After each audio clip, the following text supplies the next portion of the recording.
Sir ಇದು ಹಿಂಗೆ love ಮಾಡ್ಕೊಂಡು ಇನ್ಸ್ಟಾಗ್ರಾಮಾಗೆಲ್ಲ ಇದು ಮಾಡ್ಕೊಂಡು ಫೋನ್ಗಳಾಗ ಮಾತಾಡ್ಕೊಂಡು ಎಲ್ಲ ಇದು ಮಾಡ್ತಾ ಓದೋ ಮಗುನ ನಮಗೆ ಗೊತ್ತಿರಲಿಲ್ಲ.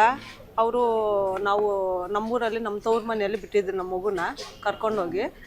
ಏನೋ ಹಿಂಗೆ ಪ್ರಾಬ್ಲಮ್ ಆಗಿ ಬುದ್ಧಿ ಹೇಳಿ ಕರ್ಕೊಂಡೋಗಿ ಅಲ್ಲಿ ಬಿಟ್ರಿ. ಒಂದು ಸರಿ ಕರ್ಕೊಂಡೋಗಿದ್ದೆ ಇವನು. ಅವ್ರ ಮಾವನು ಗುಂಡೂರವನು ರತನ್ ಅಂತ ಹೇಳ್ಬಿಟ್ಟು ಅವನು ನಮ್ಗೆ ಕಾಲ್ ಮಾಡಿ ಹೇಳ್ದ, ಈ ಥರ ಇದ್ದಾರೆ ನಿಮ್ಮ ಮಗಳು ಬಂದು ಕರ್ಕೊಂಡೋಗಿ ಅಂತ ಹೇಳ್ದ. ಓ ಸರಿ ಅಂತ ಹೇಳ್ಬಿಟ್ಟು ನಮ್ಮವರು ನಾವಿಬ್ಬರು ಹೋಗಿದ್ವಿ. ಕರ್ಕೊಂಡು ಬಂದ್ವಿ. ಕರ್ಕೊಂಬಂದು ಬುದ್ಧಿ ಹೇಳಿ ಅವ್ರನ್ನೇ ಕರ್ಕೊಂಡು ಬಂದು ಮನೇಲಿ ಇಟ್ಕೊಂಡು ನಾನು ತವ್ರ ಮನೆಗೆ ಕಳಿಸಿದ್ದೆ. ಆ ತವ್ರ ಮನೆಯಿಂದ ಇವನು ತಿರ್ಗಾ ಕಾಂಟ್ಯಾಕ್ಟ್ ಮಾಡ್ಕೊಂಡು ಅಲ್ಲೋಗಿ ಅಲ್ಲಿಂದ ಹುಡುಗಿನ ತಿರ್ತಿ ಕರ್ಕೊಂಡೋಗಿದ್ದ. ತಿರ್ತಿಯಿಂದ ನಾವು ನಮ್ಮ ತವ್ರ ಮನೆಯವರು ಕಂಪ್ಲೇಂಟ್ ಕೊಟ್ಟಿದ್ರು ಜಾಲಲ್ಲಿ. ಅಲ್ಲಿ ನಾವು ಹೋಗಿ ಎಲ್ಲ ಇದು ಮಾಡಿಕೊಂಡು ಇವ್ರನ್ನ ಕೇಳ್ಕೊಂಡ್ವಿ. ಬಟ್ರಮ್ಮ ಬೇಡ, ಇವೆಲ್ಲ ಸಾರ್ಥಕ ಅಲ್ಲ, ಇವು ಟೈಮ್ ಪಾಸ್ಗಳು ಇವೆಲ್ಲನೂ ಕರ್ಕೊಂಡು ಹೋದ್ರು ಯಾರು ಇದು ಮಾಡಲ್ಲ, ನಾಳೆ ಹೆಚ್ಚು ಕಮ್ಮಿ ಆಗುತ್ತೆ ಅಂತ ಕೇಳಿದ್ವಿ. ಒಬ್ಬನ ಬಿಟ್ಟು ಒಬ್ರು ಇರಲ್ಲ, ನಾವಿಲ್ಲೇ ಸತ್ತೋಗ್ತೀವಿ, ನಾವು ದೂರ ಮಾಡಿದರೆ ನಾವು ಆತ್ಮಹತ್ಯೆ ಮಾಡ್ಕೊಂಡ್ಬಿಡ್ತೀವಿ, ನಾವು ಒಬ್ಬರನ್ನೊಬ್ಬರು ಬಿಟ್ಟಿರಲ್ಲ ಅಂತ ಆ ಹುಡುಗಿನೂ ಕೇಳಿಲ್ಲ, ಆ ಹುಡುಗನೂ ಕೇಳಿಲ್ಲ. ಸರಿ ಪೊಲೀಸವರೆಲ್ಲ ಇದು ಮಾಡಿ ಸರಿ ಅವರು ಏನಿದ್ರೆ ಸತ್ಕೊಂಡ್ಲಿ, ಮದುವೆ ಮಾಡಿಕೊಟ್ಬಿಡು ಹೋಗ್ರಿ. ಗಾಡಿ ಓಡಿಸ್ತಾನೆ ಸರ್, ಟಾಟಾ ಎಸಿಯನ್ನು ಓಡಿಸ್ತಾ ಇದ್ದ. ಒಂದು ಹತ್ರ ಇಲ್ಲ ಸರ್, ಅವ್ರು ಒಂದು ಹತ್ರನೂ ಸಂಸಾರ ಮಾಡಿಲ್ಲ 2 ವರ್ಷದಿಂದನೂ. ನಮ್ಮ ಮನೆಯಾಗ ಬರೋದು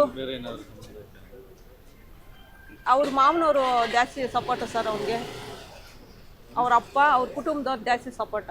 ಅವರು ಹೇಳ್ತಾರಂತೆ ಯಾವಾಗಲೂ, ಅವನೇ ಹೇಳೋನಂತೆ, ನಮ್ಮ మావనుగన ఫోన్ ಮಾಡಿದ್ರು, ఆ బిడ్డని ఏమని చేసి వచ్చాయిరా, మేము ఉండాము, మేము చూసుకుంటాము. ఓ మామను ಎಮ್.ಎಲ್.ಎ ತಗ್ಪಿಯ ಚಿಂತಾಮಣಿನಾಗ, ಇನ್ನೊಬ್ಬ ಮಾವನು ಗುಂಡೂರಾಗ. ಅವರು ಏನು ಮಾಡ್ತಾರೋ ಗೊತ್ತಿಲ್ಲ.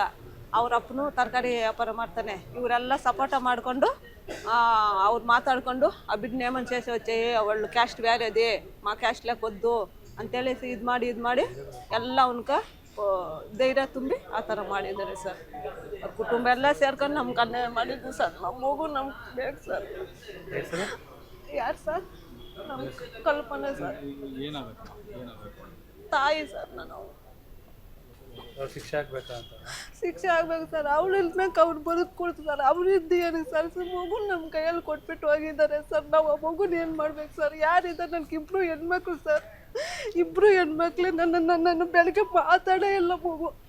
ಅವ್ರ ಅಪ್ಪನ ಮಾತ್ರ ಮಾತಾಡ್ಸಿ 100 ರೂಪಾಯಿ ಇಸ್ಕೊಂಡ್ಲಂತೆ. ಅಪ್ಪ ಸಾಯಂಕಾಲ ಬಂದು ಕೊಡ್ತೀನಿ ಕೊಡಪ್ಪ ಅಂತೇಳ್ಬಿಟ್ಟು. ಇವಾಗ ಆ ಮಗು ನಾನು ಏನು ಮಾಡಲಿ ಸರ್? ಇವಾಗ ನನ್ನ ಮಗು ಇಲ್ಲ, ಮಗು ನಾನು ಬಿಟ್ಬಿಟ್ಟಿದ್ರೆ ಅವಳು ಪಾಡ್ಕೊಂಡು ದುಡ್ಕೊಂಡು ಅವಳು ಮಗುನ ಸಾಕೊಂಡಲ್ಲ ಸರ್. ಇವಾಗ ನಮ್ಮ ಇಬ್ಬರು ಮಕ್ಕಳು ಯಾರೂ ಇಲ್ಲ ಸರ್. ಅದು ಇದ್ದಿದ್ದೇ 2 ಮಕ್ಕಳು. ನಮ್ಗೆ ನ್ಯಾಯ ಬೇಕು ಸರ್. ಅವ್ನ ಪ್ರಾಣದಲ್ಲಿ ಕುಡಿದು ನಮ್ಮ ಮಗು ಏನಾಗವಳು ಇವತ್ತು ಅವನ ಅದು ಆಗ್ಬೇಕು ಸರ್. ನಮ್ಮ ಕಣ್ಣು ಮುಂದೆನೇ ಆಗ್ಬೇಕು.